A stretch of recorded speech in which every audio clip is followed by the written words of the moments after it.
चलिए सेशन को आगे बढ़ाते हैं। सभी लोग लाइव आ चुके हैं मेरे हिसाब से। क्वेश्चन नंबर 1 हमारी स्क्रीन पर है। Who was the founder of slave dynasty? गुलाम वंश का संस्थापक कौन था?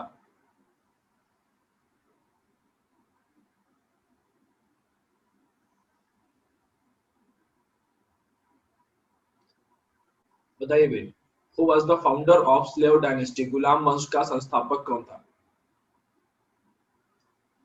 और बिल्कुल सही बात है, कुतुबुद्दीन ऐबक। आप लोग आंसर करेंगे स्टूडेंट्स इस तरीके से।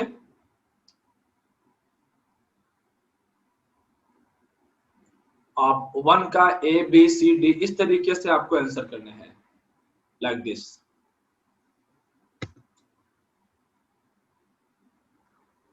क्वेश्चन नंबर 2 है आपकी स्क्रीन पर। विच सुल्तान ऑफ दिल्ली सल्तनत इज नोन एज लाख बख्श? बताइए भाई, लाख बख्श किसे कहते थे?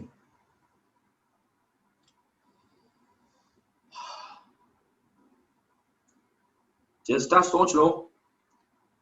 ऐसे इमोजी भी तुमने सोचने वाली डाल रखी है। Qutubuddin Aibak. The right answer is Qutubuddin Aibak. आगे चलते हैं। Question number 3 on your screen.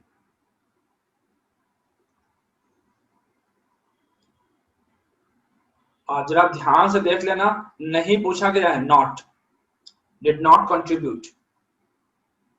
और 3 नाम मैं बता चुका था कल ही आपको। आपने अगर पीडीएफ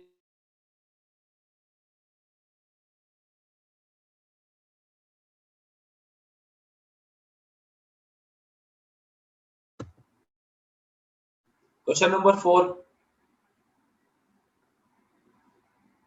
बोलो भाई।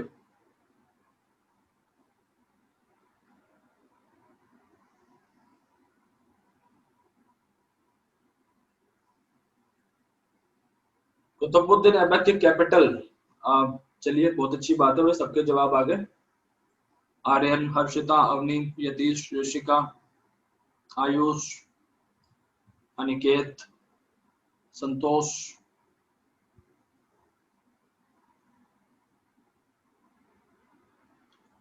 ओके। और कुतुबुद्दीन ऐबक की जो कैपिटल थी दैट वाज इन लाहौर। इसकी कैपिटल लाहौर में थी। नहीं नहीं, इसकी कैपिटल लाहौर में थी भाई। मैंने कल पढ़ाया था ना कि राजधानी को दिल्ली लेकर के आया था इल्तुतमिश एक्चुअली, ठीक है। और ऐबक की राजधानी लाहौर में थी। ऐबक का मकबरा भी, ऐबक का टॉम्ब, इसका मकबरा भी कहां पर था? लाहौर में ही था। कुतुबुद्दीन ऐबक की डेथ कैसे हुई थी? How he died?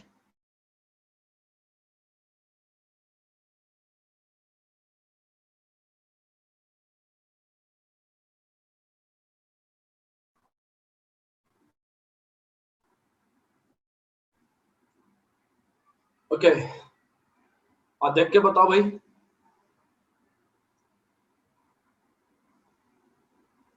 आप डी, चौगान यहाँ लिखा है ना, चौगान हॉर्स, ठीक है, घोड़े से गिरकर चौगान खेलते हुए मरा था। बिल्कुल सही बात है। क्वेश्चन नंबर 5 था ये। Question number 6। किसने दिल्ली को सल्तनत की राजधानी के रूप में स्थापित किया था? अभी मैंने इसका जवाब दे ही दिया था कि दिल्ली को राजधानी के रूप में डेवलप किया था इल्तुतमिश ने। इल्तुतमिश।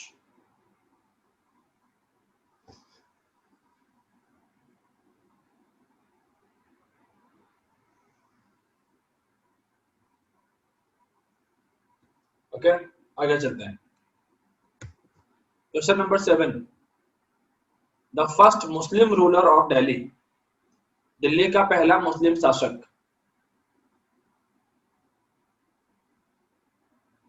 बताइए भाई। कुतुबुद्दीन ऐबक। बिल्कुल सही बात है। Question number 8।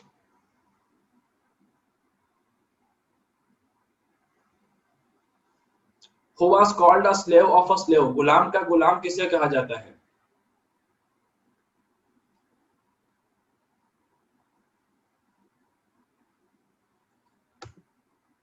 आप शब्दों पर जरा यहाँ ध्यान दो, कौन था?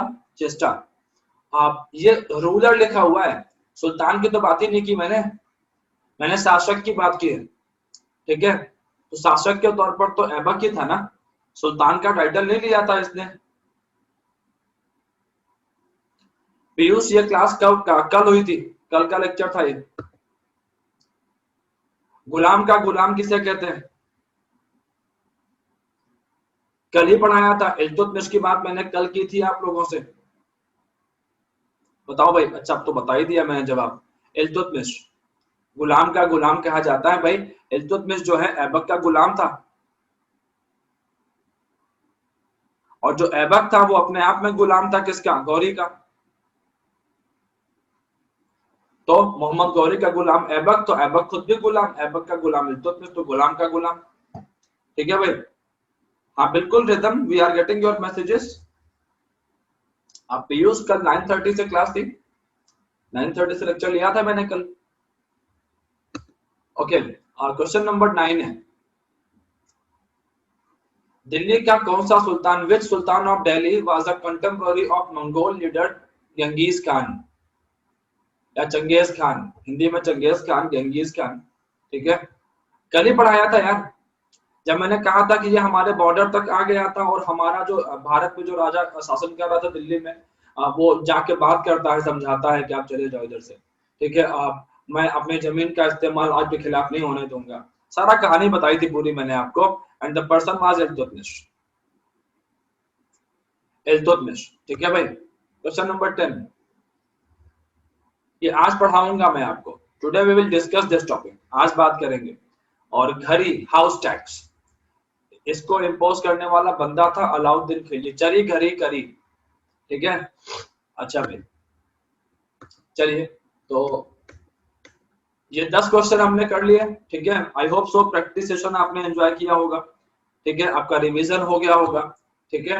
आप नाउ लिसन, और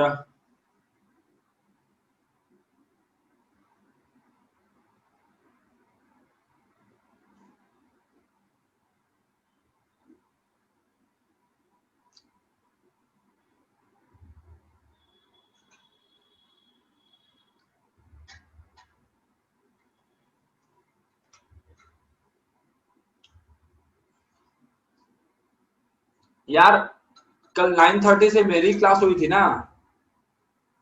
ये एक बच्चा कह रहा है कि कल रीजनिंग की क्लास थी। रीजनिंग की क्लास कल कहाँ थी? कल तो मैंने क्लास ली थी। फिर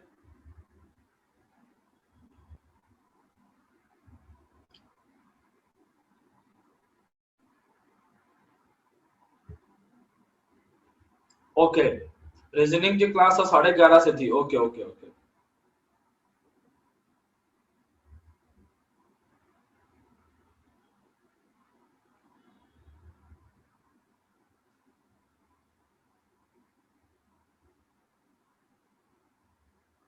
अच्छा, ऐसा कुछ है क्या?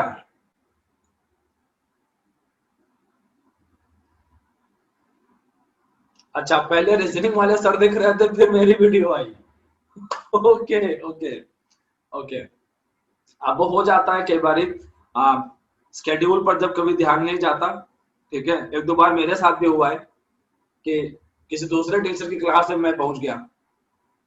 ठीक है, एक बार हुआ था मेरे साथ में, साइंस वाले सर हैं सलील सर, उनकी क्लास में पहुंच गया मैं। उनको देखा अपना वो रेडी है, फिर मुझे याद आया, अरे ये तो मेरी क्लास ही नहीं है। ओके, चलिए भाई, आप देखिए, कल हमारी जो है, जो बातचीत हुई थी, आप हम लोगों ने कल डिस्कशन किया था अबाउट इल्तुतमिश। ओके, और इल्तुतमिश की डॉटर का नाम था रजिया।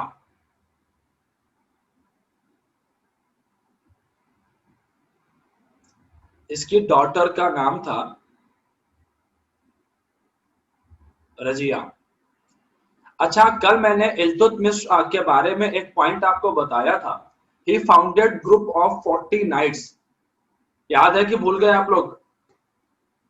ओके, हाँ जी बताइए।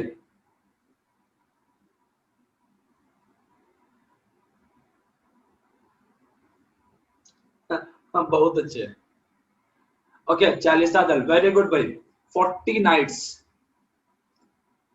अब जरा ये भी बता दो, 40 नाइट्स को क्यों बनाया था इल्तुतमिश ने? राजा को परेशान करने के लिए कि राजा की जान बचाने के लिए? ये बहुत इंपॉर्टेंट है, बिकॉज रजिया को समझने में इनका रोल बहुत इंपॉर्टेंट रहेगा। इसीलिए मैं आपसे पॉइंट पूछ रहा हूँ। बिल्कुल सही जवाब किया है ऋषिका, आर्यन, अनिकेत, बिल्कुल सही जवाब है हर्षिता। कि सपोर्ट करने के लिए, राजा को प्रोटेक्ट करने के लिए बनाया गया था 40 नाइट्स को। अच्छा, रजिया जब पावर में आई, इट वाज द ईयर 1236 और 1240 तक ये पावर में रही थी। अब मैं आपको बताता हूं tragic story of Razia. Iltutmish उसका पिता, उसको रजिया पर पूरा फेथ था कि मेरी बेटी बहुत कैपेबल है, मेरे बच्चे लड़के हैं कैपेबल है। बट कंपैरिजन अगर करें तो रजिया में लीडरशिप क्वालिटीज बहुत अच्छी हैं इन कंपैरिजन टू बच्चों के, लड़कों के। तो इल्तुतमिश ने अपनी पावर रजिया को सौंपी कि भाई मेरे ना रहने के बाद मेरी बेटी राजा बनेगी। लेकिन राज परिवार में ही विद्रोह हो गया, in royal family. Okay, and mother of Razia, Shah Turkan, opposed here, opposed her. And Shah Turkan ये चाहती थी, mother of Razia, she was wanting that कि उसका जो बेटा है वो राजा बने, फिरोज। एंड रजिया दिल्ली की जनता के बीच चली गई और दिल्ली की जनता को रजिया ने बताया कि किस तरीके से इल्तुतमिश आपके राजा ने हमें राजा अपॉइंट किया था, और इल्तुतमिश कितना भला सोचते थे जनता के लिए, और किस तरीके से रॉयल फैमिली के लोग जो है हमें राजा नहीं बनने दे रहे। This was first and last time, do remember this thing guys. ये पहली और आखिरी बार हो रहा था दिल्ली सल्तनत के अंदर में कि कोई राजा, रॉयल फैमिली का कोई पर्सन डायरेक्टली जनता के बीच चला गया। एंड सरप्राइजिंगली लोगों ने राजमहल को घेर लिया, surprisingly.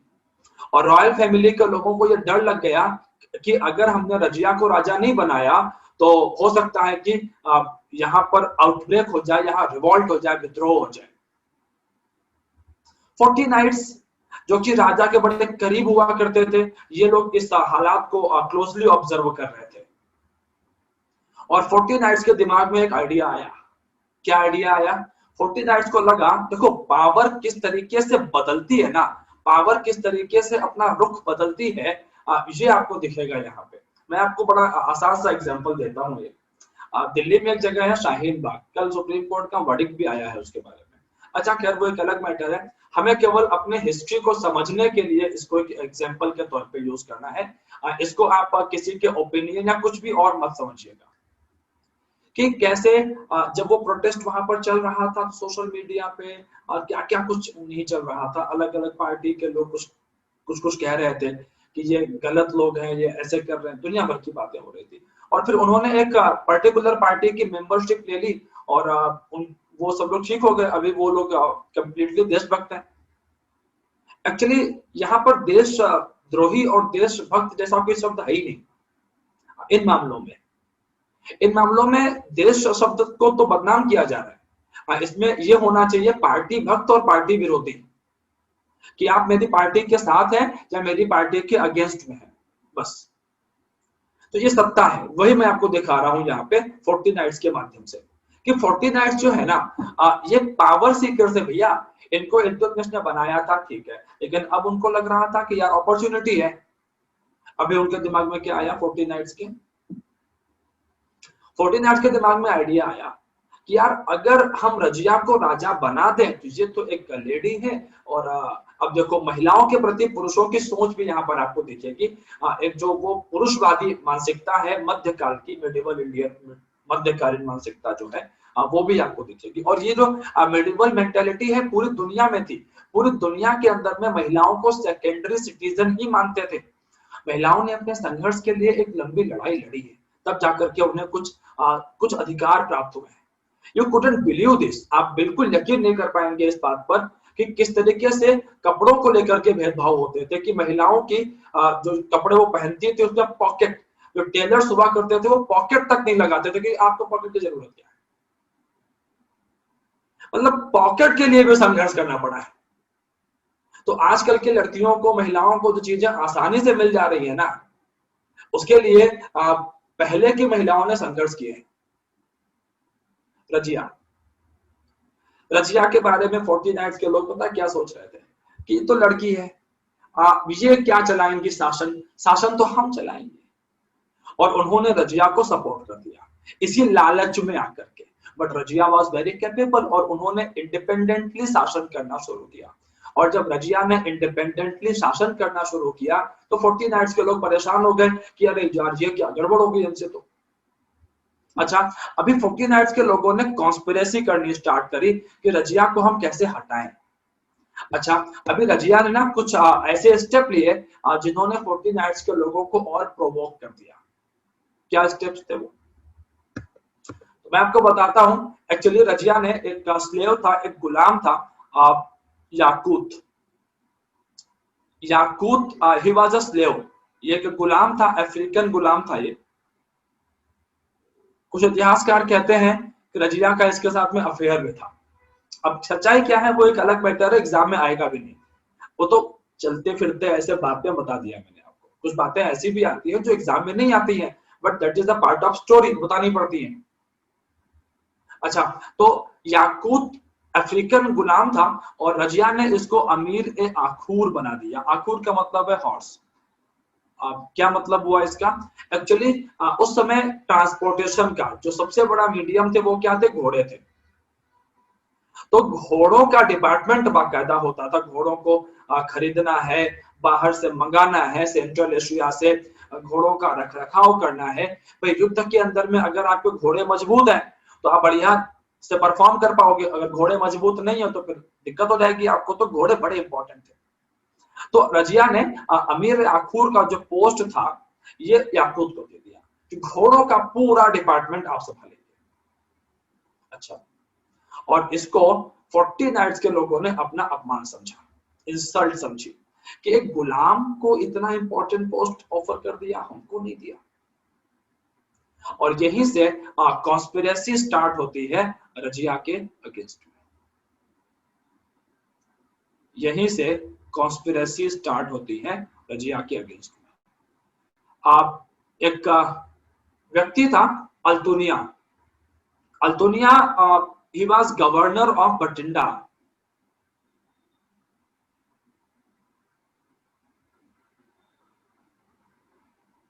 He was a governor of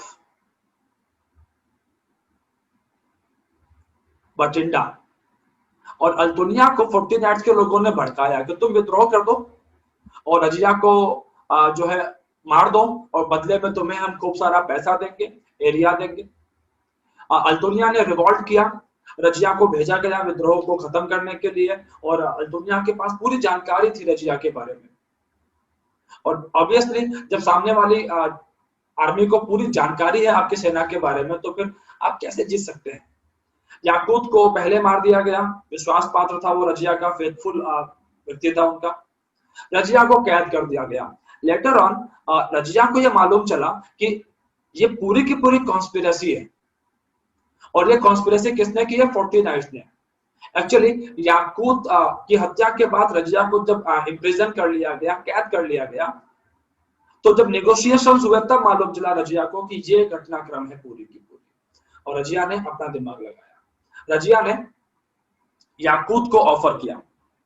Razia ने याकूत को, सॉरी नॉट याकूत, तो मर चुका है, अल्तुनिया को ऑफर किया कि अल्तुनिया अगर तुम मेरा साथ दे दो, अगर तुम मेरा साथ दे दो तो मैं तुम्हें दिल्ली का सुल्तान बना सकती हूँ। अब दिल्ली का सुल्तान अल्तुनिया कहां, बठिंडा में बैठा हुआ है और कहां दिल्ली मिल रही है। Once in life time opportunity है अल्तुनिया के लिए। एंड अल्तुनिया तो बिल्कुल हाँ ठीक है, बताओ डील क्या है। तो भाई दिल्ली का सुल्तान अगर बनना है ना अल्तुनिया को, तो अल्तुनिया और रजिया की शादी होनी पड़ेगी। जब दोनों की, भाई रजिया इतनी बेवकूफ थोड़े ना है कि उसको राजा बना देगी और खुद वैसे रह जाएगी। तो अगर उसकी वाइफ रहेगी तो उसकी भी पकड़ रहेगी साम्राज्य के ऊपर में। और अब पहले रानी वो रह चुकी है, पहले वो खुद क्वीन रह चुकी है। तो रजिया ने एक प्लान तैयार किया कि 40 नाइट्स को हम दोनों मिलकर मार देंगे, हम दोनों मैरिज कर लेते हैं और इस तरीके से मेरे हस्बैंड होने के नाते तुम राजा बन जाओगे। ये प्लान उसने रखा दुनिया के सामने और दुनिया एग्री हो गया। अब एग्री क्यों नहीं होता? रजिया से मैरिज हो रही है, दिल्ली भी साथ में मिल रही है और जिंदगी में क्या चाहिए इसको? दिल्ली की तरफ मूव करते हैं दोनों। और जब दिल्ली की तरफ मूव करते हैं तो रास्ते में डाकुओं का अटैक होता है और रजिया गुंडों में फंस गई। कैथल में डाकुओं का अटैक होता है और इस अटैक के अंदर में अफरा तफरी मचती है और इसी बीच रजिया की हत्या हो जाती है। और रजिया का जो टॉम्ब है, इसका मकबरा जो है वो दिल्ली में है। तुर्कमान गेट एक जगह है दिल्ली में, वहीं पर है इसका मकबरा। रजिया की डेथ पर एक हिस्टोरियन है मिनहाज सिराज। मिनहाज सिराज ने कहा कि रजिया के अंदर में एक राजा वाले सारे गुण थे, सारी कैपेबिलिटीज थी, उसमें केवल एक कमी थी कि शी वाज अ वुमन, वो एक महिला थी। बस शी वाज अ वुमन, वो एक महिला थी, उसकी सिर्फ यही एक कमी थी और कुछ नहीं। और उस समाज ने एक महिला को राजा के रूप में स्वीकार नहीं किया। अच्छा भाई, तो रजिया समझ में आ गया होगा। और अब आप लोगों को यह भी समझ में आ गया होगा कि 40 नाइट्स के लोग जो कि राजा को प्रोटेक्ट करने के लिए आए थे, किस तरीके से उनकी पावर हंगर, कैसे उनकी हंगर फॉर पावर बढ़ती जा रही है। और ये जो इनकी 40 नाइट्स की जो हंगर है, हंगर फॉर पावर जो इनका है, ये दिल्ली सल्तनत की हिस्ट्री को एक अलग दिशा में लेके जाएगा। पहले आप लोग मुझे बताओ, रजिया तक सारा समझ में आया? पहले आप ये बताइए, फटाफट मैसेज करो, फिर मैं आपको लेकर चलता हूं यहां से आगे। क्या हुआ? वही रजिया के पास ही पहुंच गए क्या कि रजिया राजा बन गई है? हाँ, जवाब करने में इतनी देर खो गए थे क्या कहीं पर?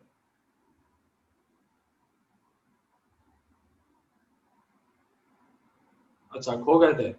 हाँ,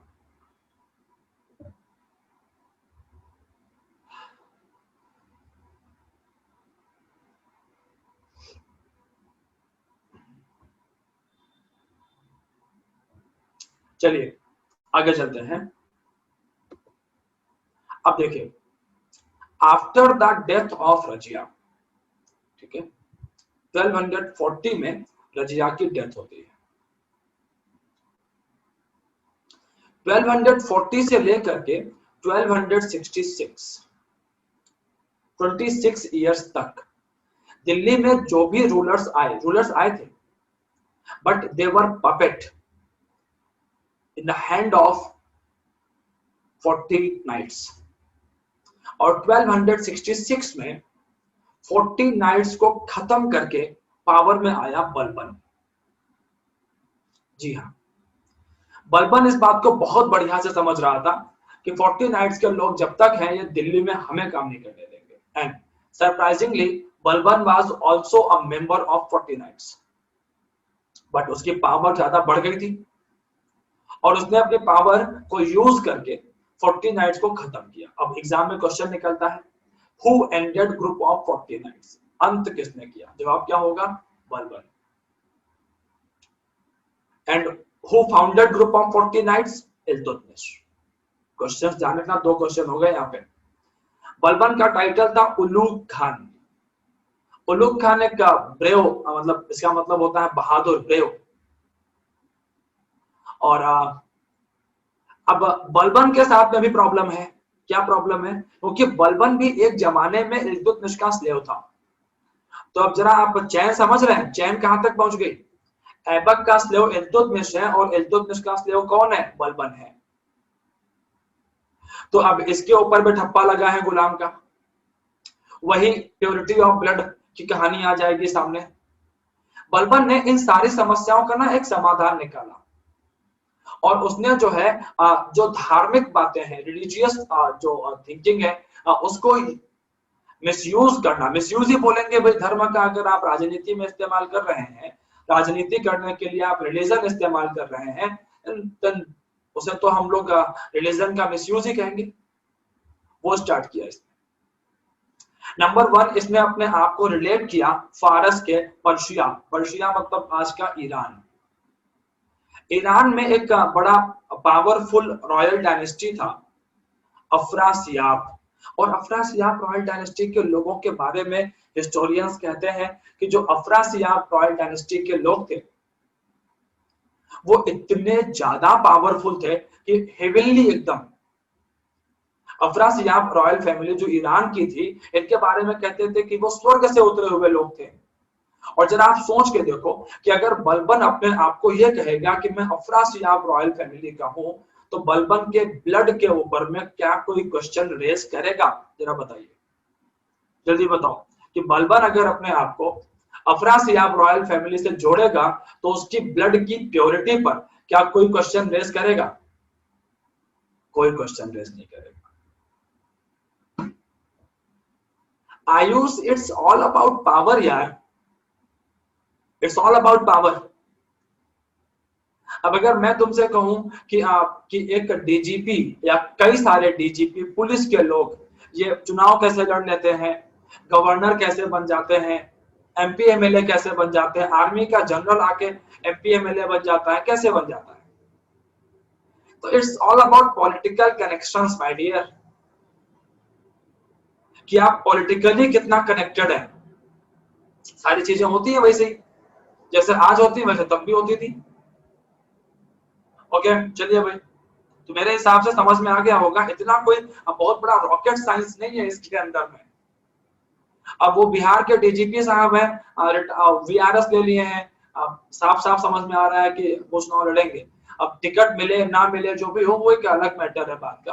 और कोई पहली बार नहीं हो रहा कि किसी आईपीएस ने वीआरएस लिया है, रिजाइन किया है और चुनाव लड़ने के लिए। बहुत बार ऐसा हो चुका है पास्ट में भी।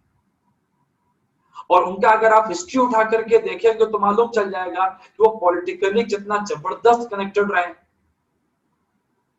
ओके, तो कुल मिलाकर के ये सब चीजें बड़ी पुरानी हैं, क्योंकि पहली बार नहीं हो। ठीक है भाई, चलिए आगे चलते हैं। अच्छा भाई, बलबन पावर में आ चुका है। अच्छा, बलबन ने अफरासियाब फैमिली से जोड़ दिया अपने आप को। अब सुनिए, बलबन ने अपनी जो पावर थी ना उसको और मजबूत करने के लिए कुछ और थ्योरीज रखी। जैसे बलबन सेड दिस कि मैं राजा अपने आप नहीं बना, मुझे राजा बनाया गया है। किसने बनाया आपको राजा? अल्लाह ने। अल्लाह ने राजा बनाया है मुझे। अब जरा आप बात समझिएगा, अल्लाह सुप्रीम गॉड इन इस्लाम, सुप्रीम गॉड। और उनकी मर्जी के खिलाफ क्या कोई धार्मिक इंसान जाना पसंद करेगा?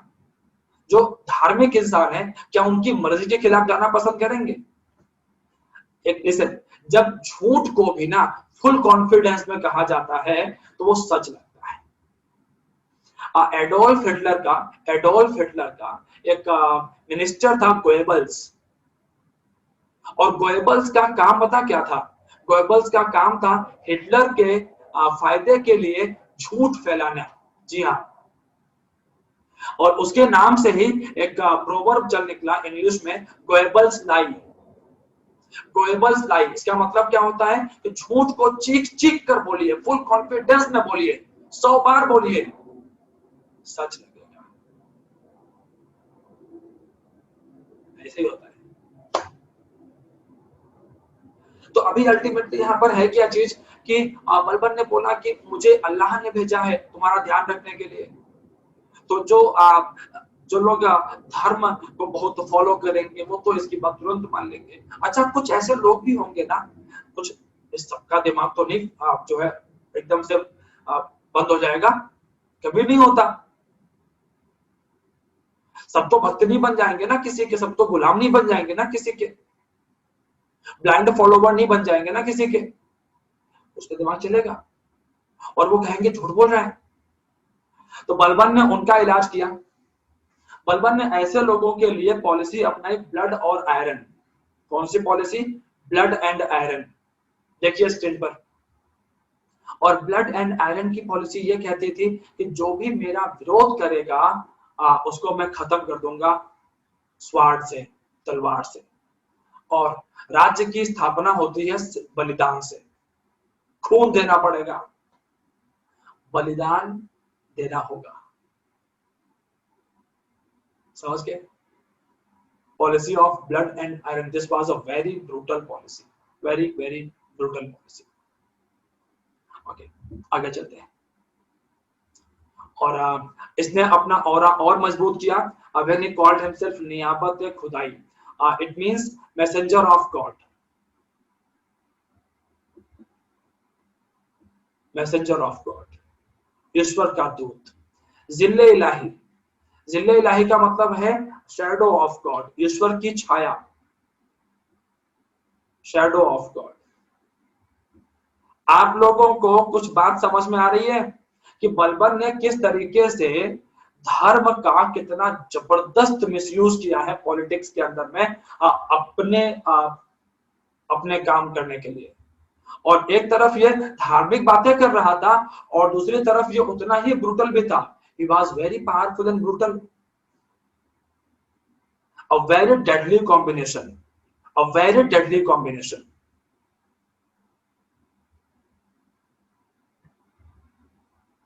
बिल्कुल अवनी। ओके, चलिए आगे चलते हैं। आप जरा आप लोग बताना, अफरासियाब फैमिली कहाँ की थी बच्चों? जल्दी बताओ, स्क्रीन पर देखो, जल्दी बताओ। अफरासियाब फैमिली कहाँ की थी? अभी तो पढ़ा के आ रहा हूं। पर्शिया। और जरा स्क्रीन पर देखिए, लिखा है ना फारस, लिखा है ना फारस। तो ये पर्शियन ट्रेडिशंस को भारत में स्टार्ट करेगा कि नहीं करेगा? भाई पर्शिया के हो तो पर्शिया की परंपराएं, ट्रेडिशंस तो फॉलो करनी पड़ेंगी ना। अब कोई ये बोले कि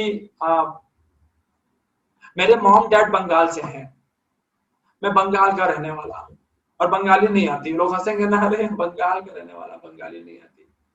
अरे कुछ तो आती होगी, ठीक है? तो वही कहानी यहां पर। जैसे हम स्टोरी, सजदा बाबोस एंड नौरोज। सजदा का मतलब क्या है? राजा के सामने झुक करके प्रणाम करना, सजदा, सजदे में होना। ओके, सारे सॉन्ग्स में सुना नहीं आपने, सजदे में, ठीक है? तो झुकना, सजदा। बाबोस, बाबोस का मतलब क्या होता है? बाबोस का मतलब क्या होता है? Kissing the feet of ruler, राजा के पैरों को चूमना, ठीक है? आप यहां पर देख लो Rishabh, kissing the feet of king और रूलर, ठीक है? And Navroz, Navroz was a new year of Parsis, पारसियों का नया साल हुआ करता था Navroz, new year of Parsis, ठीक है भाई? ओके, ठीक है।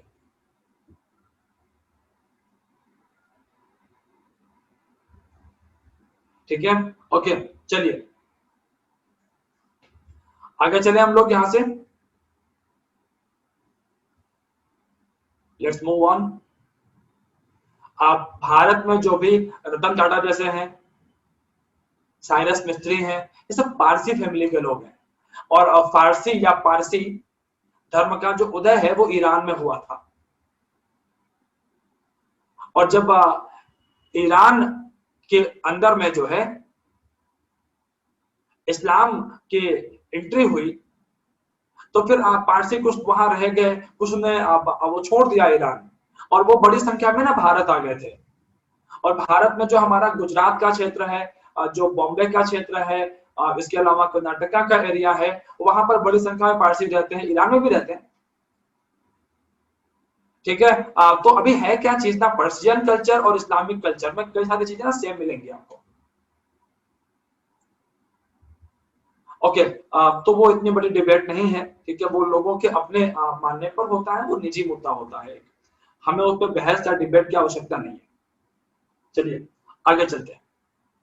सिजदा की बात होगी, बाबोस की बात होगी, नौरोज की बात होगी। ओके, आप अभी जब बलबन की डेथ हुई इन द ईयर 1287, देन 2-2.5 साल के अंदर में ही पूरा स्लेव डायनेस्टी को खत्म कर दिया गया। और स्लेव डायनेस्टी को खत्म करके एंट्री हुई खिलजी डायनेस्टी की। खिलजी डायनेस्टी में एक बड़ी इंटरेस्टिंग बात है, एक्चुअली खिलजी डायनेस्टी के जो रूलर्स है ना, वो कन्वर्टेड इंडियंस हैं। जी हाँ, और दिल्ली सल्तनत की हिस्ट्री करीब 320 सालों की है, और 320 सालों की हिस्ट्री के अंदर में कन्वर्टेड इंडियंस पावर में पहली बार आए। खिलजी जो फैमिली के लोग हैं, एक्चुअली मैं आपको थोड़ा सा ना भारत में जब इस्लाम धर्म की एंट्री हुई और किस तरीके से धर्म परिवर्तन हुए यहाँ पे, थोड़ा सा उसका नेचर आप जान लो तो आप खिलजी बढ़िया जान लोगे। एक्चुअली भारत में जब इस्लाम धर्म की एंट्री हुई या बाद में क्रिश्चियनिटी, दोनों में सेम टेंडेंसी रही है। तो भारत का जो स्थानीय समाज है, अब स्थानीय समाज कई सारे फ्रेगमेंट्स में बटा हुआ है। अपर सेगमेंट है, मिडिल सेगमेंट है, लोअर सेगमेंट है। तो जो समाज के निचले, जो बॉटम पर जो लोग थे, जिनको पहले से समाज में कोई बहुत रिकॉग्निशन नहीं मिल रहा था, तो उन्होंने कन्वर्जन किया, वो धर्म बदले उन्होंने, मैक्सिमम लोगों ने, एक बड़ी तादाद थी। किस उम्मीद में धर्म बदला उन्होंने, कि नए धर्म के अंदर में उन्हें एक अच्छी स्थान मिल जाएगी समाज के अंदर में।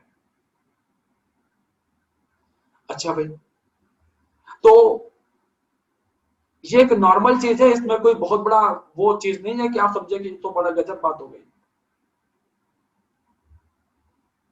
इसीलिए तो कहते हैं कि समाज में बैलेंस होना चाहिए, संतुलन होना चाहिए, भेदभाव नहीं होने चाहिए। तो जो खिलजी परिवार के लोग हैं ना, ये चरवाहे थे। भारत में हर्डरर्स, गडरिये, एक शब्द होता है गडरिया, हर्डरर्स, चरवाहे, एक ग्रुप होता है बाकायदा। अच्छा भाई, तो अभी यहाँ पर है क्या चीज कि ये उसी समूह को बिलोंग करते थे, खिलजी फैमिली के लोग। और जब भारत में इस्लाम धर्म आया तो इन लोगों ने इस्लाम स्वीकार किया, और उन्हीं के परिवार से निकलते हुए चले जा रहे थे ये लोग। अब इसमें खिलजी फैमिली का जो फाउंडर था वो था जलालुद्दीन खिलजी। फाउंडर का मतलब यहाँ पर है पॉलिटिकली, मतलब इस वंश को राजनीतिक पहचान किसने दी।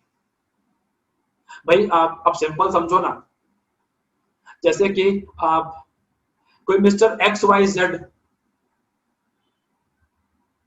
है, उनका सरनेम है ए, कोई मिस्टर है, उनका सरनेम है ए, और ए सरनेम के ढेरों लोग होंगे हिंदुस्तान में, ढेरों लोग होंगे, लेकिन अब वो सरनेम ए वाला व्यक्ति भारत का पीएम बन गया, वो ज्यादा पॉपुलर हो जाएगा।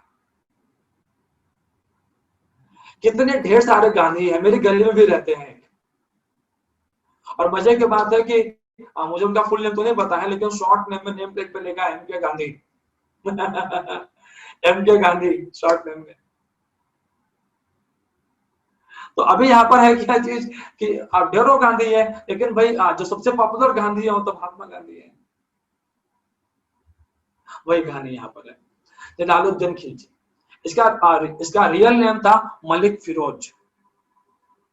His real name was Malik Firoz. अच्छा भाई, मलिक फिरोज जब पावर में, एक सेकेंड, मेरा वीडियो नहीं आ रहा होगा तो परेशान मत होइएगा, ठीक है। चलिए, आप लेट्स सी, मलिक फिरोज ने फाउंड किया खिलजी डायनेस्टी को, and Malik Firoz, that is Jalaluddin Khilji, इसकी उम्र थी करीब 70 ईयर्स के आसपास, और ये चुपचाप अपना चाहता था कि अब उम्र हो गई है, अब शांतिपूर्वक जो जीवन बचा है वो बीत जाए, पीसफुल तरीके से जीवन बीत जाए।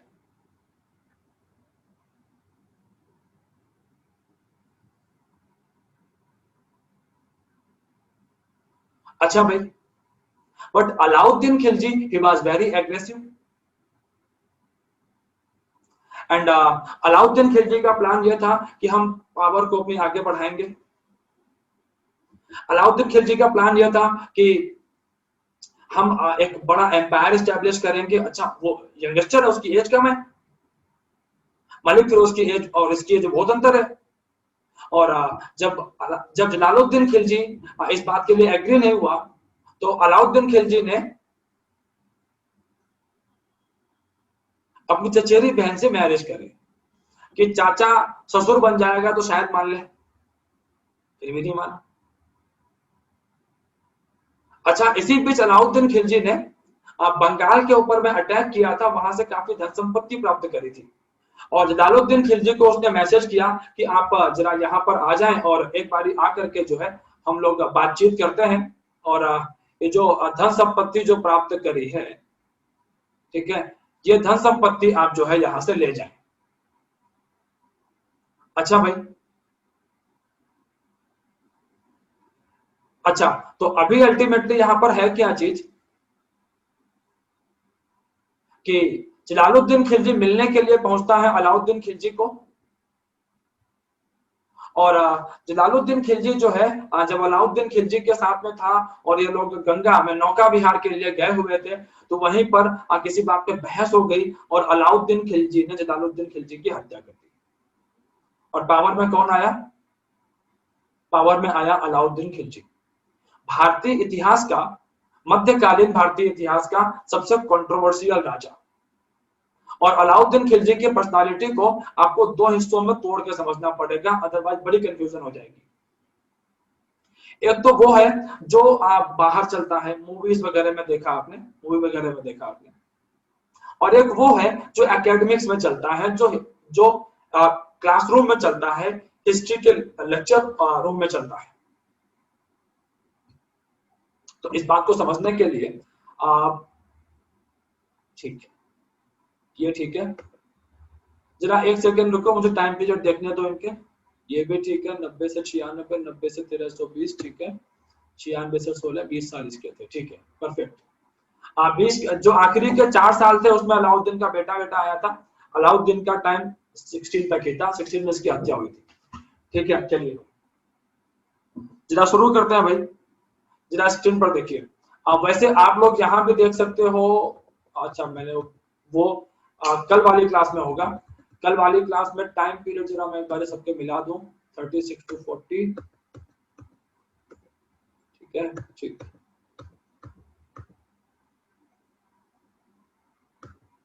अच्छा, मैं यहाँ भी जरा इसको सही कर दूं,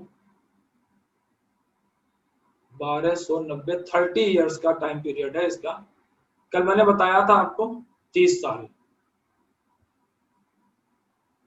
चलिए आगे आ जाइए। अभी अलाउद्दीन खिलजी पावर में आया 1296 में, 1296 में पावर में आ गया। अब ये बहुत एम्बिशियस है,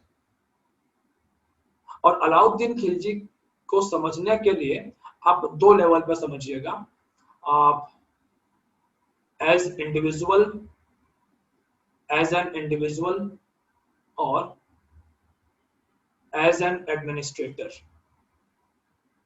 अब जरा आप लोग बताओ, हिस्ट्री में कौन सा जो पार्ट है ज्यादा इंपॉर्टेंट है?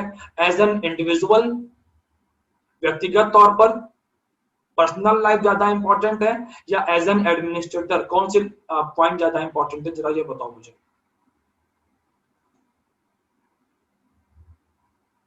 प्रशासक। मैं आपको बड़ा आसान भाषा में बताता हूँ, जैसे प्रेजेंट डे पॉलिटिक्स है, जब कोई नेता किसी दूसरे नेता के ऊपर ना पर्सनल अटैक करता है ना, तो मुझे बिल्कुल अच्छा नहीं लगता, चाहे उस नेता का मैं कितना ही विरोध क्यों ना करता हूं। क्योंकि पॉलिटिक्स बिल्कुल अलग चीज है और पर्सनल अटैक्स बिल्कुल अलग चीज है। और अगर पर्सनल अटैक का पॉलिटिक्स के साथ में कोई कनेक्शन नहीं है, तो फिर तो वो नहीं होना चाहिए। इट्स समथिंग लाइक दिस कि किसी ने अपने बेटे को कोई बड़ा ओहदा दिलवा दिया अपने पॉलिटिकल इन्फ्लुएंस का इस्तेमाल करके, तो आप अटैक करिए, बिल्कुल करिए, बिल्कुल मत छोड़ना उसको। लेकिन यार, किसी की माता जी के ऊपर में, किसी की वाइफ के ऊपर में, किसी के बच्चे हैं नहीं हैं, इस बात को लेकर के अटैक करना, इस तरह की बातें बोलना, ये बिल्कुल भी शोभा नहीं देता। ये बहुत ही डेरोगेटरी है। ओके चलिए,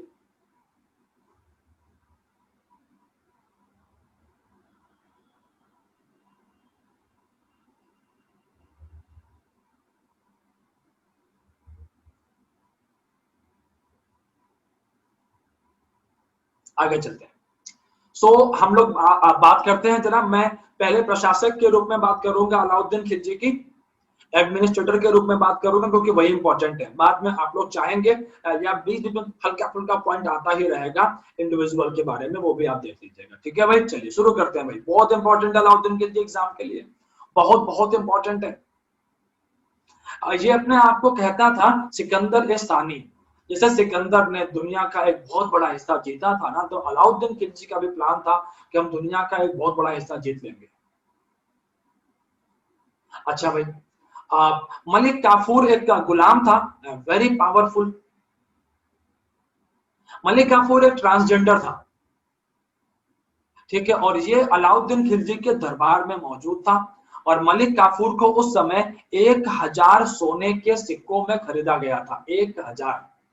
1000 सोने के सिक्कों में मलिक काफूर को परचेज किया गया था, जो कि किसी गुलाम की सबसे बड़ी कीमत थी उस समय, सबसे बड़ी कीमत थी उस समय। तो इसको 1000 दिनारी भी कहते थे। क्या कहते थे? 1000 दिनारी भी कहते थे इसको, याद रखिएगा।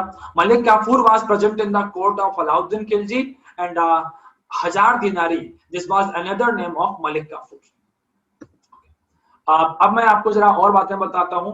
भारत के ऊपर में Mongol attacks, maximum Mongol attacks Alauddin Khilji के टाइम पर हुए। एक्चुअली जिस टाइम पर दिल्ली में, आप जरा ये मैप देख लो, आपको मालूम चल जाएगा कि अलाउद्दीन खिलजी का सबसे बड़ा जो अचीवमेंट था ना, सबसे बड़ा जो अचीवमेंट था अलाउद्दीन खिलजी का, वो ये था कि इंडिया को मंगोलों के अटैक से बचा ले गया। एक बात ध्यान रखना, बाकी सारे एंगल आप चर्चा करते रहिए, बाकी सारे बिल्कुल डिफरेंट एंगल्स हैं। मैं अभी जिस एक एंगल की बात कर रहा हूं बस उस पर ध्यान रखिएगा। सिर्फ एक बात कर रहा हूं मैं आपसे, 10 बातें नहीं कर रहा। 10 बातें मिलाना मत, क्योंकि बच्चे अक्सर क्या करते हैं, 10 बातें मिला देते हैं। मंगोल अटैक्स, इस समय पूरी दुनिया के अंदर में मंगोलों ने हाहाकार मचा रखा था। और आप देखो कितना बड़ा एरिया, ईरान का एरिया, चीन का, ये चीन को देखो आप, चीन का क्षेत्र, ठीक है, इधर ये वियतनाम तक पहुंच गए, इधर ये पूरा, इधर जापान वगैरह तक इनका इन्फ्लुएंस है मंगोलों का, इधर यूरोप, रशिया, मतलब इतना बड़ा साम्राज्य स्थापित कर दिया मंगोलों ने। और ये लगातार भारत पर भी अटैक कर रहे थे। जी हाँ, लगातार इनका प्लान था कि आप देखो ना भारत की सीमाओं पर, ये कलर देखो, चीन पूरा कब्जे में उनके आ ही चुका था।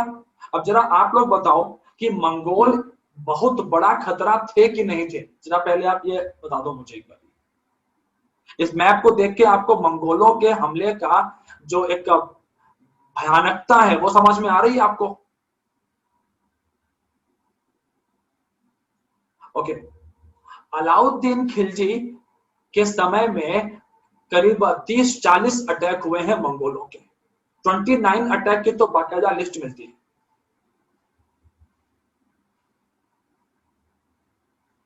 और अलाउद्दीन खिलजी जो है इन हमलों को रोकने में बिजी था, उलझा रहा, और ये उसकी अचीवमेंट भी रही कि वो भारत को मंगोलों के हमले से बचा पाया। लेकिन सब कुछ इतना सीधा नहीं है, सब कुछ इतना सीधा नहीं है। चलिए, ये भारत का एक नक्शा है हमारे सामने, ठीक है, और जरा आप लोग स्क्रीन पर देखिए। आप, ये गुजरात है और ये हमारा राजपूताना है, ठीक है। इसमें पाकिस्तान वगैरह के क्षेत्र भी थे, बहुत बड़ा क्षेत्र है राजपूताना हमारा, ठीक है। और इधर जो है दिल्ली, और दिल्ली के पास काफी ढेर सारे एरियाज, ठीक है, ये सब दिल्ली के कंट्रोल में, अलाउद्दीन खिलजी के कंट्रोल में। राजपूताने में एक क्षेत्र पड़ता है चित्तौड़, राजपूताने में एक क्षेत्र आता है चित्तौड़, और मुझे पता नहीं चित्तौड़ की कितनी कहानियां सुनी आप लोगों ने, लेकिन मैं आपको सुनाता हूं मेरी जबानी। आप लोगों ने एक मूवी देखी होगी स्पार्टा, देखी है क्या? 300, मूवी का नाम है 300। और इस मूवी के अंदर में एक छोटा सा ग्रीस के अंदर में छोटा सा एक राज्य था स्पार्टा, उसकी कहानी है, कभी देखिएगा मेरे कहने से। 300 उसका सेकंड पार्ट भी, राइज ऑफ एन एम्पायर। इस मूवी के अंदर में 300 योद्धाओं की कहानी है, जस्ट 300, जो कि पूरे पर्शियन एम्पायर की बहुत बड़ी फौज से जाके टकरा गए, समझे? 300 योद्धाओं की कहानी है, सिर्फ 300। और भारत का इतिहास भी ऐसी कहानियों से भरा पड़ा है। मैं बॉलीवुड को थैंक यू बोलूंगा कि उन्होंने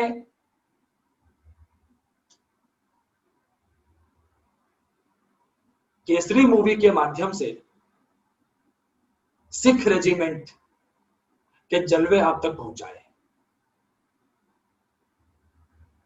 ठीक है, कि कैसे मुट्ठी भर सिख जवानों ने हजारों की फौज को थाम दिया, और ऐसी एक नहीं अनेकों कहानियां।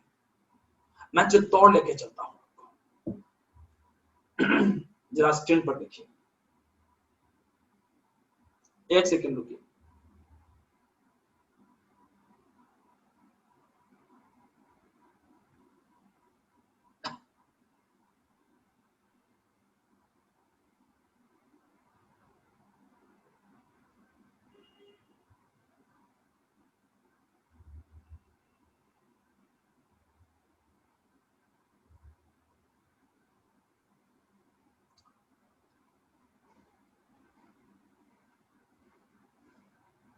नहीं नहीं, it was battle of Saragarhi. Okay, battle of Saragarhi की कहानी है। चित्तौड़ चलो भाई, लेट हो रहा है। चित्तौड़ राजपूताने का दिल था, आज भी। और चित्तौड़ के बारे में एक बात कही जाती है कि चित्तौड़ ने कभी आत्मसमर्पण नहीं किया। सामने कोई भी खड़ा हो, चित्तौड़ ने कभी सरेंडर नहीं किया। और चित्तौड़ वो जगह है भारतीय इतिहास की कि चित्तौड़ के बारे में कहा जाता है कि इज्जत बहुत महंगी है मेरे दोस्त, और जान बहुत सस्ती है। ये चित्तौड़ है।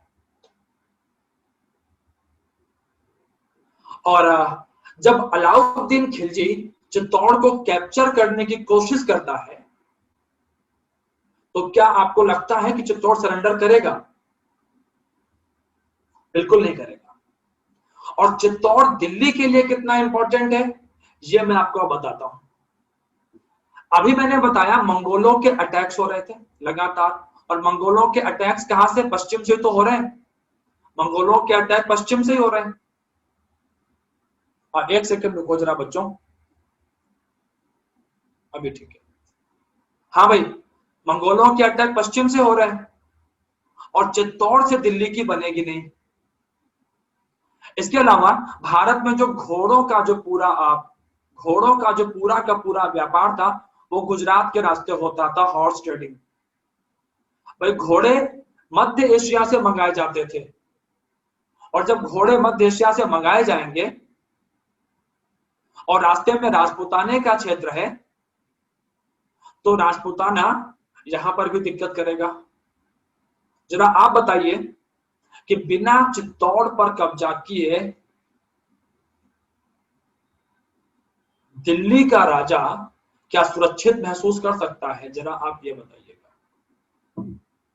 दिल्ली का राजा के लिए चित्तौड़ की वैल्यू समझ में आ रही है आपको?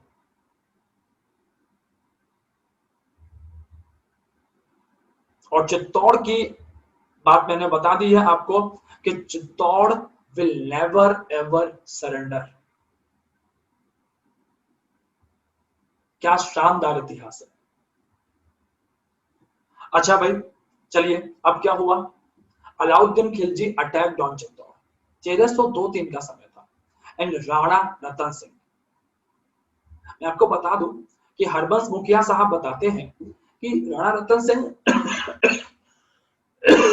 पावरफुल राजा थे, लेकिन आप अगर हम अब ठीक से देखें तो बहुत पावरफुल नहीं है। रतन सिंह अगर चाहते तो वो सरेंडर की तरफ भी जा सकते थे, वो सरेंडर भी कर सकते थे, लेकिन रतन सिंह ने युद्ध के मैदान में जान देना उचित समझा बनिस्बत सरेंडर करने के, और इस चित्तौड़ की आन बान शान के बिल्कुल अनुसार था। इसीलिए और अलाउद्दीन खिलजी जो कि इतना पावरफुल राजा है, उसको एक बहुत बड़ी टक्कर मिली चित्तौड़ की तरफ से। ठीक है, आप इसके करीब इस युद्ध के, चित्तौड़ का जो युद्ध हुआ है करीब 1302-3 में हुआ था, और इस युद्ध के कम से कम 1540, कितना साल हो गया भाई, 1300, 1400, 1500, करीब 240 साल हो गए।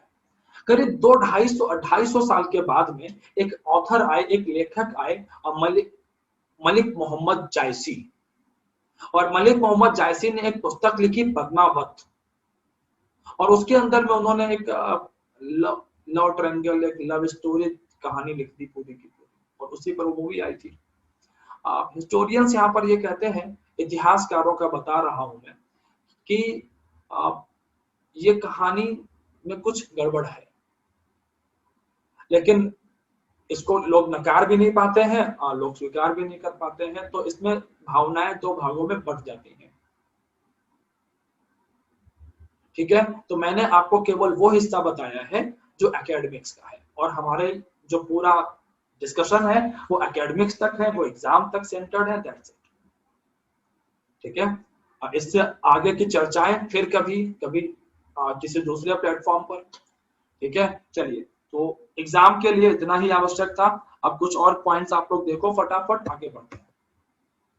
देखो, कंस्ट्रक्शन वर्क लिखा हुआ है, जो इमारतें इसने कंस्ट्रक्ट करवाई थी, यहाँ देखो सारे लिखे हुए हैं, और ये सारे दिल्ली में ही है। ठीक है, ये सारे दिल्ली में है। इसके अलावा आप आगे देखिएगा, इसने अपने सैनिकों का स्केच मेंटेन करवाया था, ये स्केच था सैनिकों का,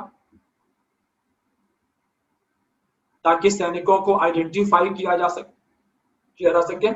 ब्रांडिंग शुरू करवाई थी। ब्रांडिंग का हिंदी होता है दाग, और ब्रांडिंग जो थी ये हॉर्स के लिए थी, घोड़ों के लिए थी। एक्चुअली राजा के जो घोड़े होते थे, सैनिक उनको मार्केट में बेच लिया करते थे, तो इसने घोड़ों की पहचान के लिए ब्रांडिंग ऑफ हॉर्सेस को स्टार्ट करवाया था। और टैक्सेस लगाए थे 3 तरह के, चरी, घरी और करी। चरी पशुओं के ऊपर था कि भाई जो पशु राजा की जमीन पर ग्रेजिंग करते हैं तो उनको चरी पे करना, उनके मालिकों को चरी पे करना पड़ेगा ग्रेजिंग के लिए। घरी हाउस टैक्स था, करी was community tax, it was community tax, कि अगर राजा की जमीन पर कोई बाजार वगैरह लगाया है, कोई जलसा वगैरह किया है, तो फिर आपको करी पे करना पड़ेगा। ओके, चलिए अब आगे चलते हैं। अब इसने बाजार को कंट्रोल किया है, और बाजार को कंट्रोल करने के लिए सेना ए मंडी बनाया गया। इसका काम क्या था, to check quality of goods. दीवाने मुस्तखराज बनाया गया था, ताकि लोग रेवेन्यू में चोरी ना कर सके, लगान ठीक से आता रहे। दीवाने रियासत बनाया गया था, ताकि जो ट्रेडर्स हैं, व्यापारी हैं, उन्हें कंट्रोल किया जा सके। व्यापारी भी मार्केट में होर्डिंग करते थे, वस्तुएं इकट्ठी करके रख लेते थे, प्राइस बढ़ा देते थे, तो उन चीजों को मैनेज किया जा सके। दीवाने रियासत बनाया गया था फॉर दिस रीजन। शहना ए मंडी हो गया, दीवाने मुस्तखराज हो गया, दीवाने रियासत हो गया। अच्छा भाई, इनको बहुत ध्यान से करना। ओके, साउथ इंडिया को जीतने वाला पहला शासक था। मंगोलों के अटैक्स के बारे में मैंने अभी आपको बता ही दिया है सारा। ठीक है, दिल्ली सल्तनत का पहला शासक था जिसने कैश में सैलरी दी थी अपने सोल्जर्स को। इसके पहले क्या होता था, सैनिकों को जब भी कहीं अटैक होते थे, लूट का पैसा मिलता था। जमीनें थोड़ी बहुत जमीन मिल जाती थी सैनिकों को, तो आप भाई जमीन पे काम करो, अपना पैसे जियो उसी हिसाब से, बट इसने कैश में सैलरी दी है। आर्मी भी परमानेंट कर दी थी इसने। इसके पहले जो आर्मी थी वो टेम्पररी थी, कि जब युद्ध होता था तब सैनिकों को बुलाते थे, युद्ध नहीं है तो अपने अपने घर जाओ। बट अलाउद्दीन खिलजी के समय मंगोलों का थ्रेट था बहुत बड़ा, तो ऐसे में इसको परमानेंट आर्मी की जरूरत थी। परमानेंट आर्मी को रखोगे तो फिर सैलरी भी देनी पड़ेगी आपको, सब चीजें कनेक्टेड है। ठीक है भाई। अच्छा, सैलरी देने के लिए पैसे चाहिए, तो उसके लिए साउथ इंडिया को कैप्चर किया है इसने, साउथ इंडिया से खूब पैसा इसने प्राप्त किया है ताकि ये अपने आप को स्ट्रेंथन कर सके। ओके, चलिए थोड़ा सा और आगे चलते हैं। चित्तौड़ की बात मैंने अभी कर दी है आपसे। चित्तौड़ का इसने नाम चेंज किया था, खिजराबाद कर दिया था, जिसे बाद में फिर चित्तौड़ कर दिया गया था। और अमीर खुसरो एक पोएट थे, अमीर खुसरो एक कवि थे, और इन्होंने अलाउद्दीन खिलजी ये बैटल ऑफ चित्तौड़ में जो है मौजूद थे। एक बात जरा मैं यहाँ पे और लिख दूं अलग से, मार्केट रिफॉर्म, ये मतलब इनडायरेक्टली तो ये बातें लिखी हुई हैं। बाजार के सुधार आरंभ करने वाला ये पहला शासक था अलाउद्दीन खिलजी, और जो मार्केट रिफॉर्म इसने शुरू किए वो लंबे समय तक चलते रहे, इवन आज भी चलते हैं। इसने पब्लिक डिस्ट्रीब्यूशन सिस्टम को स्टार्ट किया। अगर कहीं पे ये पॉइंट लिखा हुआ है तो नहीं लिखा है, चलो कोई बात नहीं, मैं बता देता हूं आपको अलग से। He started public distribution system. Actually इसने इस बात की स्टार्टेड पीडीएस। प्लान क्या था कि अगर कभी युद्ध होते हैं और सप्लाई चेन के ऊपर में बुरा असर पड़ता है, तो इसने अनाज को स्टोर करवाया कि हमारे जो मुख्य शहर जो है, अगर हमें यहाँ लड़ना पड़ता है तो हमारे सैनिकों को, हमारे लोगों को अनाज की कमी नहीं होनी चाहिए। ठीक है भाई। और दिल्ली में जो सीरी फोर्ट है, सीरी फोर्ट इसका जो है मेन टाउन था, जहां पे अलाउद्दीन खिलजी जहां से रूल करता था। ओके, पहला शासक था जिसने कि खलीफा की बात को मानने से इनकार किया है, रिफ्यूज टू ओबे कैलिफ। खलीफा इस्लाम जगत में धार्मिक गुरु होते हैं, मैंने बात किया हुआ है आप लोगों से पहले भी। अलाउद्दीन खिलजी को मलिक काफूर के द्वारा मारा गया था। इसका सबसे जो है भरोसेमंद गुलाम मलिक काफूर। एक्चुअली इसके पीछे में रियल स्टोरी ये थी, एक्चुअली पर्सनल कॉन्फ्लिक्ट है। मलिक काफूर के साथ में अलाउद्दीन खिलजी के रिलेशंस हैं, और मलिक काफूर जब अपने आप को जो है कुछ नेग्लेक्टेड सा महसूस करता है, अब जो कि वो क्लोज तो था ही, तो जहर दे दिया इसको, जहर दे के मार दिया। मलिक काफूर के बाद मलिक काफूर को भी हटा करके अलाउद्दीन का बेटा पावर में आया, मुबारक खिलजी। ठीक ठाक ही था, कोई बहुत बड़ा टॉप चीज नहीं है, और मुबारक खिलजी की हत्या कर दी उसके सेनापति ने, नाम था उसका गियासुद्दीन तुगलक। और गियासुद्दीन तुगलक जो है, he founded Tughlaq dynasty. Ghiyasuddin Tughlaq के बारे में फैक्चुअल पॉइंट्स है यहाँ पे लिखे हुए हैं, आप देख लीजिएगा। गियासुद्दीन तुगलक का बेटा था मोहम्मद बिन तुगलक, और मोहम्मद बिन तुगलक हिस्ट्री के अंदर में बड़े डिबेटेबल राजाओं में से एक है, बड़े कंट्रोवर्शियल राजाओं में से एक है। इसका रियल नेम क्या था? जौना खान। यूपी में एक जगह है जौनपुर, जौनपुर जो है वो इसी के नाम पर है। लेकिन मैं आपको बता दूं कि जो जौनपुर है, जौनपुर की स्थापना मोहम्मद बिन तुगलक के भाई ने की थी। चचेरा भाई था फिरोज शाह तुगलक, बट उसने फिरोज शाह तुगलक ने अपने भाई जौना खान के सम्मान में जौनपुर की स्थापना की थी। अब मोहम्मद बिन तुगलक बहुत पढ़ा लिखा बंदा था, लेकिन फिर भी इसको इतिहास में पागल राजा, मैड किंग या आइडियलिस्ट, आदर्शवादी कहा जाता है। क्या कारण है? एक्चुअली मोहम्मद बिन तुगलक के असफल होने के पीछे सबसे बड़ा जो एग्जाम में आया हुआ क्वेश्चन है, कॉन्सेप्चुअल क्वेश्चन है एग्जाम का, कि मोहम्मद बिन तुगलक जो है हिस्ट्री में अगर फेल होता है तो इसके फेल होने के पीछे के रीजन क्या है?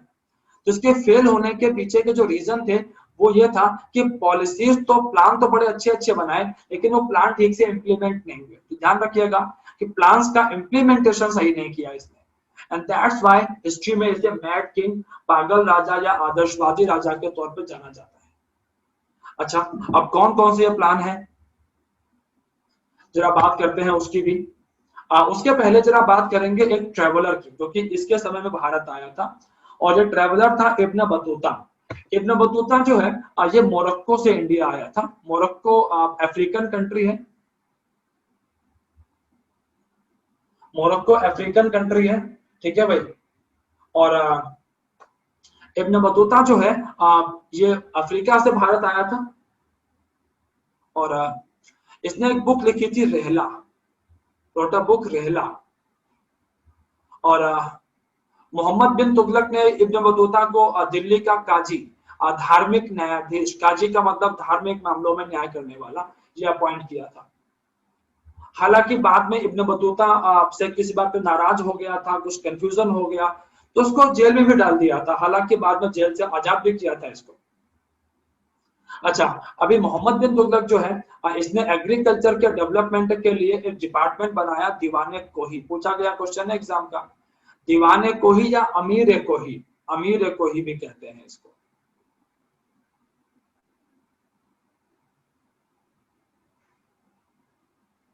अमीर कोही भी कह देते हैं। तो this was for the development of agriculture. अच्छा भाई, लेकिन अभी यहाँ पे हुआ क्या, दीवाने कोही कर क्या रहा था? दीवाने कोही जो था ये किसानों को उधार दे रहा था, लोन दे रहा था, ऋण बांट रहा था। इसको ये काम दिया गया, किसानों को पैसे दो ताकि वो एग्रीकल्चर को बढ़ावा दे सके। लेकिन किसानों को उधार इस तरीके से दिए गए कि वो कभी लौट के ही नहीं आए, कभी रिकवर ही नहीं हुए। अच्छा, फिर इसको लगा कि दक्षिण भारत को अगर कंट्रोल करना है, साउथ इंडिया अगर कंट्रोल करना है, तो हमें अपने कैपिटल को साउथ इंडिया की तरफ लेके जाना पड़ेगा। और ये अपने कैपिटल को लेकर के जाता है Devgiri. Devgiri this is a place in Maharashtra. ये जगह पड़ती है महाराष्ट्र के अंदर में। देवगिरी का नाम चेंज किया गया, दौलताबाद रखा गया। इसका नाम क्या रखा गया? दौलताबाद। और जब ये साउथ इंडिया पहुंचा तो उसको समझ में आया कि नहीं नहीं यार, नॉर्थ इंडिया में ज्यादा पॉलिटिकल इंस्टेबिलिटी है। और अगर हम महाराष्ट्र में रहे, तो अगर हम देवगिरी में रहे, तो फिर हमें नॉर्थ इंडिया हम कंट्रोल नहीं कर पाएंगे और ये फिर से दिल्ली आता है। अब जरा आप समझो, कैपिटल का ट्रांसफर करोगे, पहले देवगिरी ले गया फिर दिल्ली लाया, खर्चा नहीं होगा। और इन सब वजहों से हुआ क्या कि इसके खजाने के ऊपर में बड़े ज्यादा गहरे असर पड़ते गए। और इसका जो एक जो फाइनेंशियल कंडीशन है वो लगातार पुअर होती हुई चली गई। इसने खुरासान और कराची के ऊपर अटैक के प्लान बनाए। हालांकि ये अटैक्स हुए लेकिन फ्रूटलेस अटैक्स हैं, खर्चा बहुत हुआ, पैसे बहुत कम आए, खर्चा बहुत हुआ। ये भी एक नुकसान है यहाँ पर। अच्छा भाई, इन सब के बीच में जब इसको लगा कि यार हालात काफी ज्यादा खराब हो गए हैं, then he started token currency. What is token currency? इसने गोल्ड की जगह पर, गोल्ड और सिल्वर की जगह पर ब्रॉन्ज के और कॉपर के कॉइन्स चलवा दिए। और मजे की बात यह है कि उनकी वैल्यू गोल्ड के बराबर रखी। जैसे अपना 100 रुपीज का नोट आता है, तो उसकी जो मेकिंग वैल्यू होती है, जो आरबीआई जो बनाता है उस नोट को, तो उसकी कॉस्ट पड़ती है 2 रुपए, 1 रुपए कॉस्ट पड़ता है। 100 रुपए के नोट को बनाने की जो कॉस्ट है वो 1 रुपए 2 रुपए कॉस्ट है। वैल्यू कितनी है? 100 रुपए। तो जैसे आज की हमारी करेंसी है टोकन करेंसी है कि बनाने में कॉस्ट कम है लेकिन मार्केट वैल्यू ज्यादा है। वही कहानी इसकी, कॉपर है तो कॉपर की वैल्यू तो खुद ही कम है लेकिन मार्केट में चलेगा सोने के भाव। अब पता क्या होगा, इस चीज को सुपरवाइज नहीं किया गया। प्लान अच्छा था, ये सुपरवाइज नहीं किया गया, प्लानिंग नहीं की गई, इम्प्लीमेंटेशन नहीं देखा गया, और अल्टीमेटली रिजल्ट क्या निकला? रिजल्ट पता क्या निकला? रिजल्ट निकला ये कि लोगों ने अपने अपने घरों में तांबे के सिक्के बनाए और चला दिए। समझे? अपने अपने घरों में कॉपर कॉइन्स चलाए, बनाए और चला दिए मार्केट में। और इससे क्या हुआ? और इससे हुआ ये कि मार्केट के अंदर में नकली सिक्के ज्यादा हो गए और पूरी इकोनॉमी कोलैप्स हो गई। ठीक है, तो एक समस्या का समाधान करने के लिए जो इलाज लेकर के आया, वो इलाज बीमारी से खतरनाक निकला। ओके, तो अभी अल्टीमेटली यहाँ पर हुआ क्या कि इससे बहुत ज्यादा नुकसान पहुंचा अर्थव्यवस्था को, और इसी बीच जो है इसकी मृत्यु हुई सिंध के अंदर में। और ये दिल्ली सल्तनत का ये पहला शासक था जिसने हिंदू त्योहारों में, और खास तौर पे हिंदू त्योहारों में कौन सा त्योहार, होली में पार्टिसिपेट करना शुरू किया था। अच्छा सुनो, एक काम करते हैं, जरा ईयर मिला लेते हैं, अगर मैंने ईयर्स लिखे हैं तो 1325 से 1351 बिल्कुल सही बात है, सही लिखा है, ये वाला सही है। और देख लें जरा, 1320 से 1414 ये भी इनका सही है। और गियासुद्दीन तुगलक का टाइम पीरियड था 1320 से 25। ठीक। अच्छा, मोहम्मद बिन तुगलक के बाद जो बंदा पावर में आया उसका नाम था फिरोज शाह तुगलक। ठीक है भाई। आप जो तुगलकाबाद फोर्ट है ना दिल्ली के अंदर में, वो गियासुद्दीन तुगलक ने बनवाया था। देखो यहाँ लिखा भी है, यहाँ देखिए, तुगलकाबाद, तुगलकाबाद फोर्ट है दिल्ली में, ये गियासुद्दीन तुगलक का बनवाया हुआ है, इसके फादर का। ठीक है, ओके, आगे चलते हैं। फिरोज शाह तुगलक पावर में आता है, और फिरोज शाह तुगलक ने ये पहला ऐसा शासक था जिसने पब्लिक वेलफेयर पर थोड़ा अधिक ध्यान दिया। लेकिन पब्लिक वेलफेयर का मतलब है मुस्लिम पब्लिक। इसने हिंदुओं के प्रति तो कट्टरता ही फॉलो करी। ब्राह्मणों के ऊपर में जजिया लगाने वाला बंदा कौन था, यही था, पढ़ा चुका हूं मैं आपको। इसके पहले वाली क्लास में बताया था मैंने, जजिया, प्रोटेक्शन टैक्स ब्राह्मणों पे किसने लगाया था, फिरोज शाह तुगलक ने। इसने अपनी ऑटोबायोग्राफी लिखी, एक सेकंड रुकेंगे।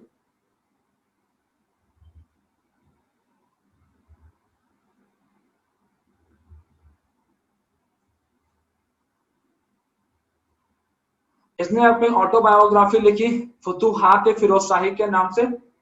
अशोक के अभिलेख थे जिनको टोपरा और मेरठ से दिल्ली लेकर के आया था। ये टोपरा और मेरठ से कहा लेकर के आया, दिल्ली लेकर के आया था ये। मेरठ तो पता है आपको, यूपी। टोपरा हरियाणा में है, अंबाला के पास की जगह है, हरियाणा में। अच्छा, इसके अलावा इसने भी कुछ पोस्ट बनाए, लाइक दीवाने बंदगान गुलामों के लिए, मैक्सिमम स्लेव्स, दिल्ली सल्तनत में गुलामों की सर्वाधिक संख्या इसी के दरबार में थी, करीब 1,80,000 गुलाम थे बताते हैं। गरीब लोगों का इलाज ठीक से हो सके, उसके लिए इसने चैरिटेबल हॉस्पिटल बनाया था।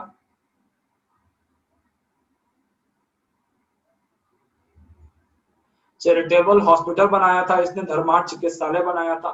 ठीक है भाई।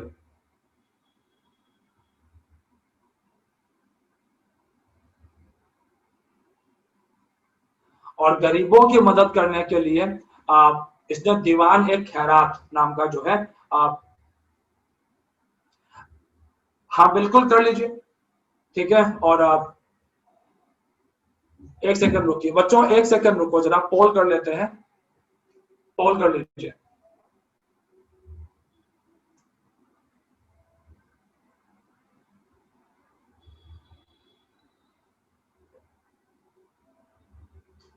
आपकी स्क्रीन पर पोल होगा बच्चों।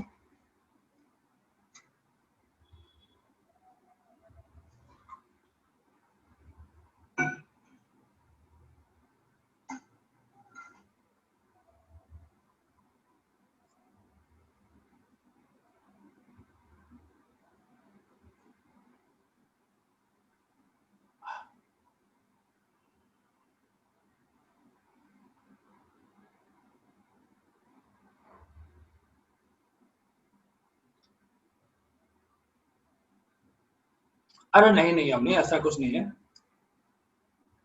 एक्चुअली है क्या ना, कुछ टॉपिक लेंदी थे, कुछ छोटे थे, तो ये स्टोरी है सारी, और कुछ नहीं।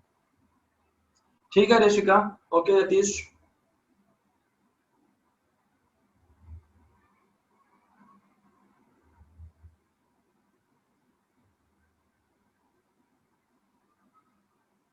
Okay Shreya, got it got it. और नहीं पीयूष, अभी तो मुगल्स बचे हैं, शेरशाह सूरी बचा है, अभी कैसे खत्म।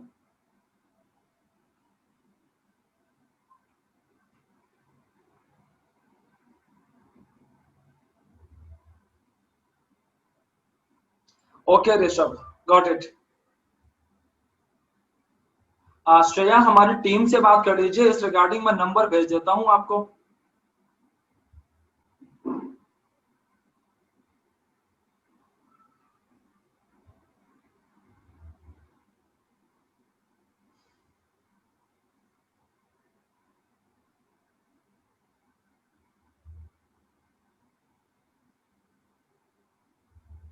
मोस्ट वेलकम बच्चे,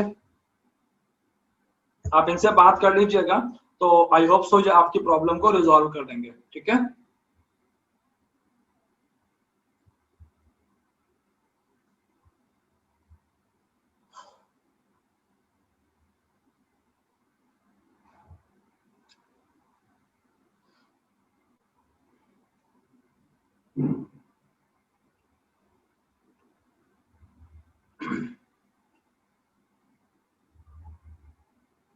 और टेक्निकल टीम देख लीजिए, पोल को कंटिन्यू करना है क्या अभी, या अगर हो गया है तो आप इसे एंड कर सकते हैं।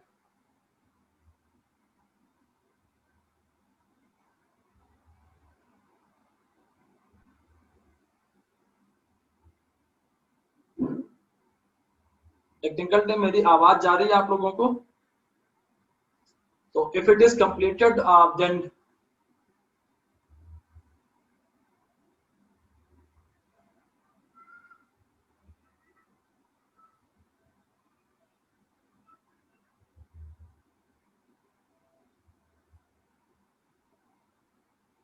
हाँ, आप लोगों को तो जा रही है, मैं अपनी टीम को बोल रहा था कि भाई देख लीजिए, अगर पोल हो चुका है तो फिर आप इसको एंड कर दीजिए। आप एक सेकेंड रुकना।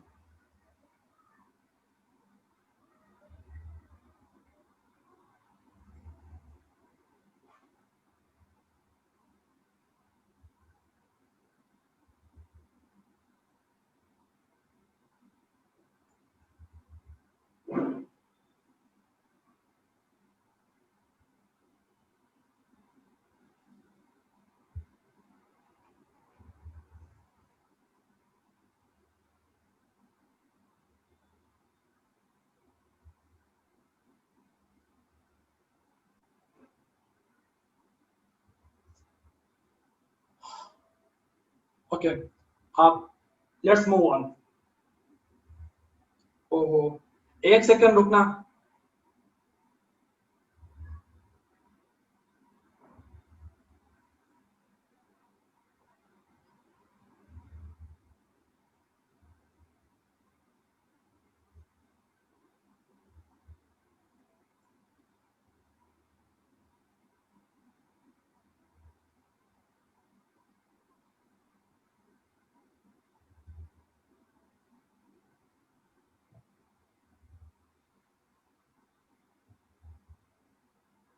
आप टेक्निकल टीम यार, मेरी रिक्वेस्ट एक्सेप्ट कर लो,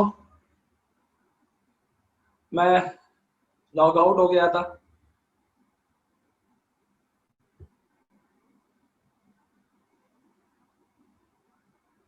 और मुझे बच्चों की चैट्स नहीं दिख रही हैं, तो आप जरा इसका भी सॉल्यूशन कर दीजिए। Thank you technical team, thank you.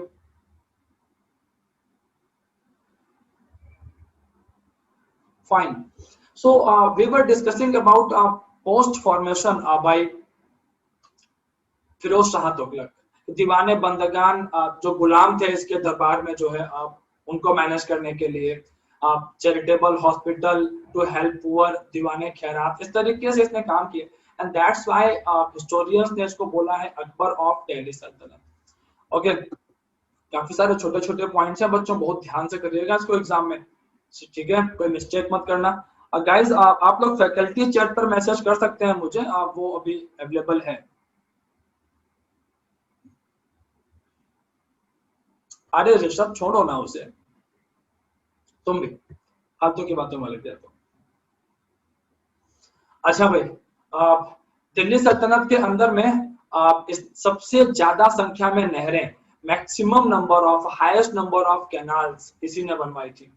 इसके अलावा फलों के बाग, ठीक है, सबसे ज्यादा करीब 1200 के आसपास फलों के बाग, आया हुआ क्वेश्चन है एग्जाम में फलों के बाग वाला, ठीक है। हालांकि शायद डिफेंस में नहीं आया था, किसी और एग्जाम में आया था, बट देखा था मैंने क्वेश्चन कहीं पे।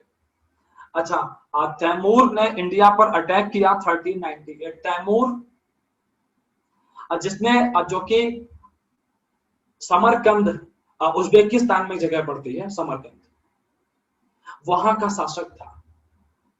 Although he was handicapped, but इसने दिल्ली में, इंडिया में बहुत तबाही मचाई। और जिस समय इसने भारत पर अटैक किया उस समय दिल्ली का शासक था नासिरुद्दीन तुगलक। और तैमूर के अटैक से तुगलक फैमिली जो थी ना वो बहुत कमजोर हो गई। ऑल्दो तुगलक फैमिली करीब 1414 तक बने रहेंगे, बट नाम मात्र के होंगे। अच्छा, 1414 में सैयद फैमिली पावर में आ जाती है, पावर में आते हैं सैयद फैमिली के लोग। फाउंडर था Khizr Khan and last ruler was Alauddin Alam Shah. इसमें कुछ भी खास नहीं है, बस 2 पॉइंट से आप ध्यान रख लीजिए। जब भी क्वेश्चन निकलते हैं मैक्सिमम टाइम 99% केसेस में इन्हीं 2 पॉइंट से क्वेश्चन निकल जाते हैं। सैयद फैमिली का कोई बहुत बड़ा कोई अचीवमेंट नहीं जिसके ऊपर में चर्चा हो सके। सैयद फैमिली को रिप्लेस करके पावर में आते हैं Lodis, last royal dynasty of Delhi Saltanat, 5th number पर लोदीज। एंड लोदीज की हम लोग बात करें तो इनका रिजीम था 1451 से 1526। ओके, 1451 से 1526, this was the regime of Lodis.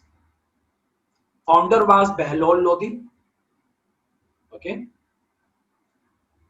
and after the death of Behlol Lodi, his son Sikandar Lodi came in power. Lodhi family में सबसे जो प्रोमिनेंट लीडर है, रूलर है, वो सिकंदर लोधी ही था। Fine, and let's discuss about Sikandar Lodhi. Sikandar Lodhi का मैं टाइम पीरियड की बात करता हूं आपसे सबसे पहले तो 1489 टू 1517। और बहलोल का टाइम पीरियड मैं लिख देता हूं यहाँ पे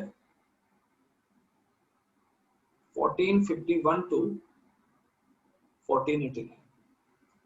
1-1.5 साल का फर्क यहाँ पे हो सकता है यहाँ पे, तो उसके लिए आप परेशान मत होइएगा, ठीक है। आप ये हिस्टोरियंस के कैलकुलेशंस चीजें बताने में भी कई बार अंतर पड़ते हैं, ठीक है। मैंने खुद देखा है कई जगहों पर 88 लिखा रहता है, कई जगहों पे 89 लिखा रहता है। ओके, तो ज्यादा जगहों पे 89 है, मैंने वही फॉलो कर दिया है। ऑल्दो ये जो टाइम पीरियड है वो एग्जाम में नहीं पूछे जाते हैं, तो उसके लिए आपको बिल्कुल वरी होने की जरूरत नहीं। आपको बस ऑर्डर याद रखना है। Remember, order is important. इनके ये ईयर्स आप याद भी नहीं कर सकते हैं, पॉसिबल ही नहीं है। बस इतना पता होना चाहिए कि बहलोल, सिकंदर और इब्राहिम। बहलोल पहले है, फिर सिकंदर है, फिर इब्राहिम है, दैट्स इट। और वो इजी है, उसमें कोई दिक्कत नहीं है। अच्छा, सिकंदर लोधी का रियल नेम था निजाम शाह, एंड सिकंदर लोधी का सबसे इंपॉर्टेंट पॉइंट है he founded Agra and made this capital of Delhi Saltanat. जमीन की माप जोक करने के लिए गजे सिकंदरी को स्टार्ट किया था। गुलरुखी के नाम से कविताएं लिखता था। ये कुछ पॉइंट्स हैं सिकंदर लोधी के। सबसे इंपॉर्टेंट ये वाला पॉइंट है, आगरा वाला। सिकंदर के बाद उसका बेटा पावर में आया इब्राहिम, और इब्राहिम जो है he proved last ruler of Delhi Saltanat. Actually Ibrahim was working like a dictator, और ऐसे में इसके साथ में आलम खान, दौलत खान जैसे जो लोग थे वो इससे बिल्कुल अनहैप्पी थे। और इब्राहिम लोधी की हत्या होती है बाबर के हाथों in the first battle of Panipat in the year 1526। और अब मैं आपको बता दूं कि when Ibrahim was killed in first battle of Panipat in the year 1526, then listen very carefully, 1526 to 1556, ये जो 30 इयर्स का हिस्ट्री है ना, ये बहुत ही कॉम्प्लेक्स है। और अपने अगले लेक्चर में हम लोग इसी 30 इयर्स को कवर करेंगे, 30 सालों के इस इतिहास पे बात करेंगे, ठीक है। सो टिल देन आप लोग बढ़िया से रिवीजन करिए, ठीक है। और आप लोगों से मुलाकात होगी अगले सेशन में। आई होप सो आप लोगों ने सेशन एंजॉय किया होगा गाइस।